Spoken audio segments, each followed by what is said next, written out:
All right, what's up, everybody?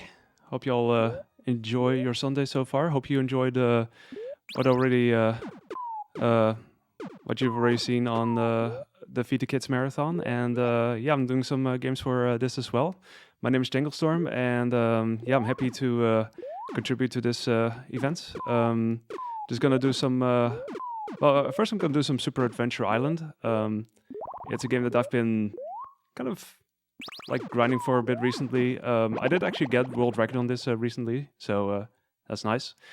It's gonna show you what this game has to offer. Oh dear, indeed. Yeah, this gonna be lots of really nice action. Pro tip is to not die, so I'm just gonna try that, I guess. Is that Indiana Jones world record holder? Yeah, that too, I guess. Okay, time starts as soon as I gain control of my character, as soon as I drop on the ground here, so let's go and enjoy the gems.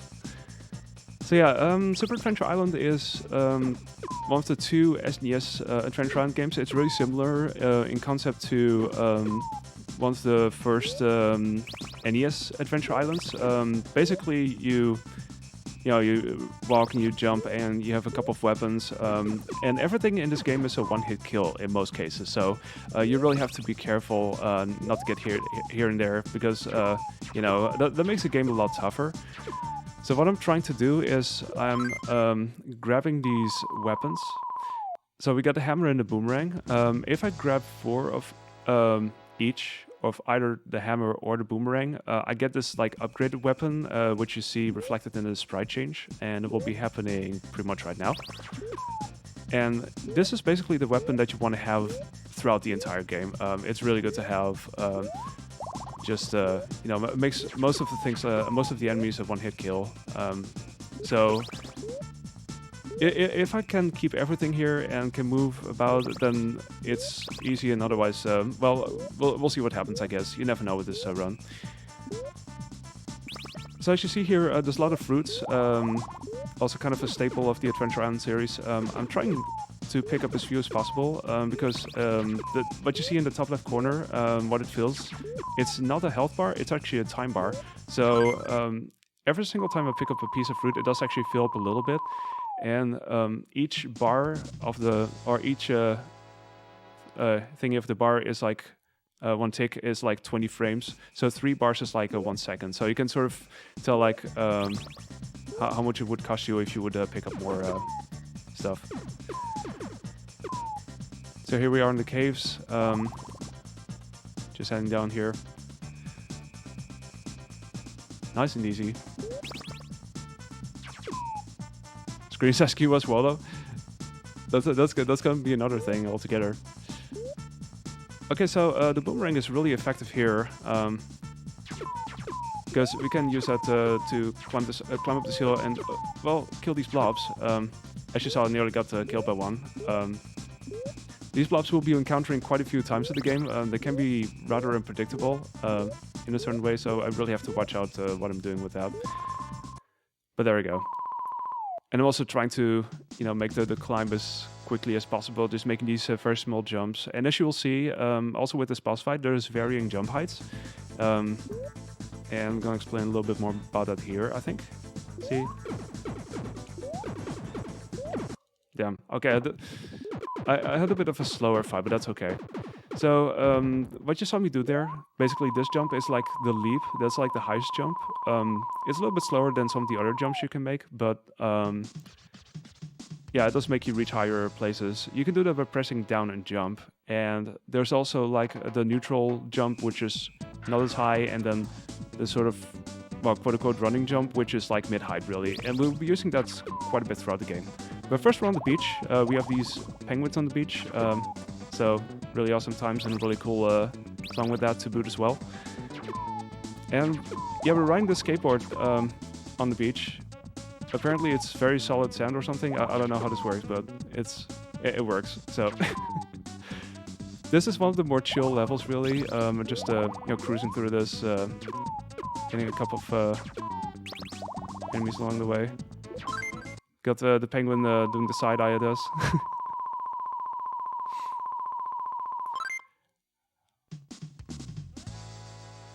And yeah, the skateboard is like one of the moments that you don't have like one hit kill if you get hit. You could just get knocked off the skateboard. The other instance is later on with the minecart section. We'll be riding a minecart as well. A couple more moving platforms. This is the only other way to really speed yourself up, since Higgins only has like one quote-unquote running speed. That's all we can do really. Gotta watch out for some of the penguins. There we go. Another instance of me not picking up certain fruits. So like for PB attempts, I would deliberately just jump over some of them. This is a marathon safety, by the way, and also excuse to show off more awesome music. This is a bonus stage. We're gonna be grabbing an extra life here. Gonna jump on some springs and everything. Also, the soundtrack is made by Yuzo Koshiro, who you may have known from other games, and this soundtrack in particular is kind of evocative, I feel, of Streets of Rage games as well. It has a bit of the same feel to it, and you wouldn't expect that necessarily with an adventure island game, but I feel like it fits incredibly well. So when I was first playing this and I was hearing the soundtrack, I was like, yeah, this actually works, sort of. Nothing says rad like a skateboard, yeah. This is literally the raddest game of them all. Anyway, we're now in the boat and we're getting consumed by a whale. That's just what happens in video games sometimes. As you would expect, we now have a swimming level. It's almost like an auto-scroller, except you still have to control everything yourself. You have to avoid all these fish that are swimming in the belly. What we're gonna do here most notably is grab these two pineapples. We cannot go through the entire level picking up no fruits whatsoever because we will run out of time, so we have to fill it up a little bit, and with these pineapples we have exactly enough to have the bare minimum of bonus points. So you get like 500 points per tick, basically. So that makes the countdown a lot quicker. And of course, sometimes you throw your weapon and all kinds of fruits appear out of nowhere. There's a couple of surprises along the way. But this is all you need really, so you just swim through this. It's very chill. These eels I'm deliberately trying to take out because they stay on screen if you don't kill them. And if you have like multiple eels on screen, they will cause additional lag, especially when they throw their projectiles, these bolts. So yeah, also to sort of negate that, we take them out. It's very nice, yeah. Alright, time for the next boss fight. Just swimming over these sea urchins and then fight this squid, I guess. A lot of the boss fights are really quick to kill if you have your fully upgraded weapon. So that makes stuff like this a lot easier. Otherwise you have to play it a little bit more carefully. But fun fact is you can actually stay on the ground here, unlike in the previous level. Because apparently there's like an endless bit in the previous level, but here you could just do that. Okay, level 3 presents a first vertical level.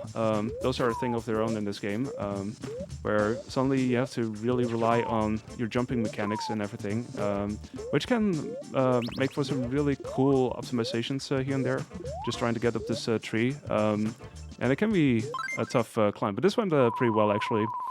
There's some randomness with these flying creatures, because I think it's depending on how you move that they tend to appear in like random spots, so you have to still watch out for that.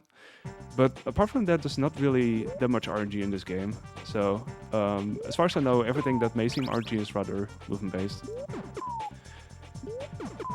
Now I got another cool song with the Yes in the background. And it's another skateboard level, so it's gonna be even more fun. And here you have to watch out for these spear enemies. I try to throw my boomerang at certain moments so I can avoid them. By the way, that throw there is completely intentional. It does actually cancel out some of the lag shortly after that throw. So it does actually make it a little bit faster, funnily enough.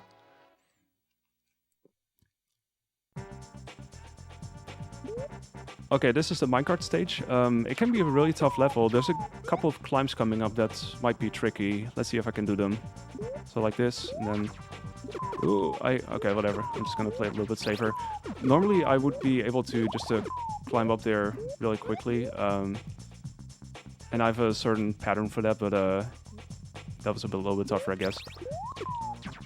See, these candles. This is, in my opinion, not nearly as tough as the blob part, because, like I said, the blobs are, in my opinion, quite a bit more unpredictable, but yeah, the candles can still be a thing, I guess. But we got through that just fine. I guess a little bit of safety goes a long way as well. Alright, it's time for another boss fight. Hope you're all fan of the snake from Battletoads, because here it is again. There's a weird thing with this boss in that you can only hit him from a certain point on, so only as soon as I get here is when I can start hitting him. Even though it may seem like he sort of registers hits like earlier on, but he doesn't actually take damage, funnily enough. Apparently it says where's Waldo. Well, I'll be doing that after this. Don't worry. Anyway, now we're in round 4. This is the only time you hear this music. It's a bit of a reggae-sounding track, which is very nice. It's a bit of a short loop, but you know, short but sweet. We have these dinos with glasses appearing once again. They sort of come down from these balloons. They're going to be a thing in the next level. You'll see that soon enough. Am I Waldo? I cannot answer that yet. I think. Also, once again, here you have to watch out for these flying creatures, since they can still be sort of appearing in random places. And also, that's kind of movement dependent, I guess.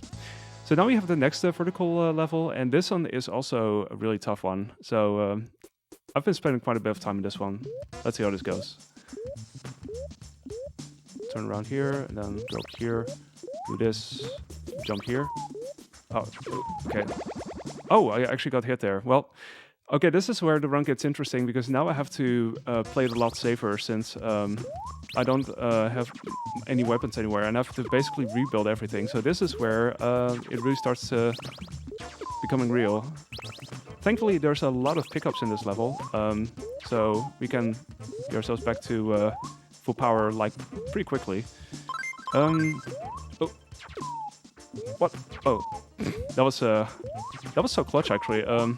I'm deliberately trying to play that safer, because it sometimes happens. If you make the climb successfully and you make your way to the exit, you can still get sniped by one of those glasses dinos that is about to pop in from above your head.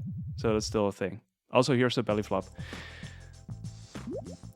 But yeah, that level can still, even if everything goes well, it can still totally ruin your run because of reasons.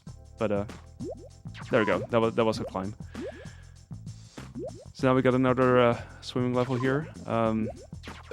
Pretty much the same old concept, really, except we do have the same fruit pickups also. We're gonna pick up the pineapples, but we're gonna pick it up later in the stage.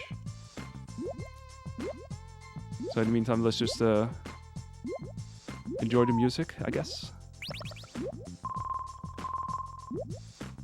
The soundtrack, every song in the soundtrack is so good, seriously. I just love it. Okay, this part is a bit tricky because you really have to sort of swim up and down if you want to take out all the eels here. And there's a couple of doubles as well. I missed that one, that's a bit unfortunate. Let's see if we can... Okay, there's gonna be 2 eels on screen. That's still fine, actually. It doesn't really cause additional lag if there's nothing else there, but you do prefer to take them out, I guess.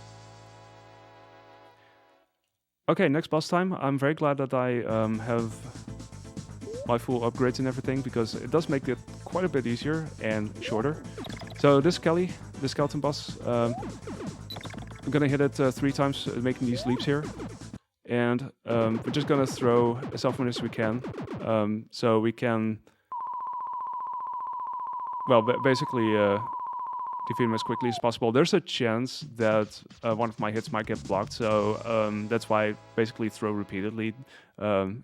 It could still be this skeleton sword that might block my stuff. Alright, 5-1 is also a really tough level. Basically, the majority of the levels have all kinds of challenges. We have more penguins, for those who love penguins. And I'm trying to make sure that I jump exactly at certain moments, so that I don't have too much issue here. More skateboard stuff. That does make the second half of this level considerably easier, since you could just drive past everything. Massive leap here. See, it's gonna be another spear guy over here. And we're gonna make our way to this castle. And this is where we are gonna fight the final enemy.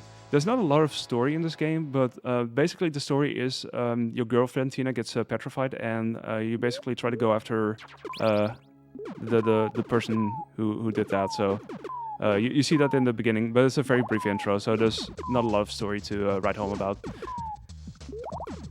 As you can see, this is a very dark level. Not a lot to see here. Funnily enough, there's also candles in this level, so I'm actually surprised that it doesn't actually cause this level to be more visible, but there you go. Some tight jumps here. You have to watch out for those spikes. They can be a thing. So I'm gonna grab this boomerang here. So if you have the full upgrades and everything, every enemy in this level is a one-hit kill. Otherwise, you have a couple of enemies that take a few hits to for that, but it's always nice when you get this. Not my girlfriend Tina. Okay, now this level. Let's see how this goes. This is a bit of a scary start. Like this. Ooh, okay, that one stayed alive. Okay, there we go. that could be such a scary part in the speedrun. Like, so much that can happen there. But that went pretty well. That went pretty well. I've been sort of working on that. So, oh, there we go, I slipped a little bit. But this is both a horizontal and a vertical level. So now we go all the way up here. Gonna make some quick jumps up here, just like this. And then, see if I just missed that. That's exactly the same thing that happened in my world record run as well. I tried to make that jump, which is possible to make. But I just barely missed that. Because if you do that, you can basically set up for this cycle here, which is a little bit quicker. But yeah, that was unfortunate, but it's okay though. It's not the biggest time loss.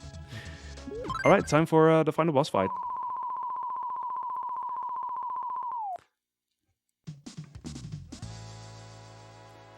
So this is a boss fight that consists of two phases. The first one's going to be really quick. Gonna have to stand real close and just mash a little bit, and there we go. If you don't have the fully powered weapon, you cannot really do it like that, so you have to keep a little bit more distance, but yeah, you also have to watch out for certain patterns, like the boss jumping off you and such. Still, it's a bit tougher, that's for sure. So now this boss turns into this creature, and now we have to make the floor collapse underneath him. So I'm going to stand at certain positions, starting with the middle, then one from the right, like this, get away as quickly as possible, two from the left, and then sort of halfway from the right, and time is going to be on the last hit, so that's going to be right here. And there we go, that's time. Yay, we did it.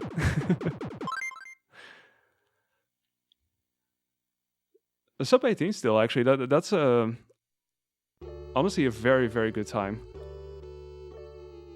That's a very good time. So now you see the scene, which makes it suggest as if this was like a dream or something. There's someone who's credited with the story also. But yeah, I think we rescued Tina. We're on the beach, but this makes it seem like it was all a dream or something. I don't know. You be the judge. But yeah, with this game, if you die, it does set you back quite a bit. So when I was grinding this recently, it made every death basically a reset point. So yeah. But yeah, I guess it also sort of explains why I put the estimate as high as it is, because I've had practice rounds where I died multiple times, and that can add up really quickly too. So yeah. But anyway, that's the game. Hope you all enjoyed. I'll be doing some more after this, but yeah, just wanted to say, if you want to pick up this game, I can recommend it if you like Adventure Island games. It's a very straightforward game, almost arcade-like in a way, but it's a nice low run. it was a dream after all, wasn't it? All right. Yeah, with that said, I'm gonna switch over to the one game that was probably showing up already. Where's Waldo? It's gonna be a really short run, since it's like 2.5 minutes or something. I don't know, but I was switching over to that. So stay tuned. We'll be back with more, and we'll be finding Waldo in places. So see you in a bit.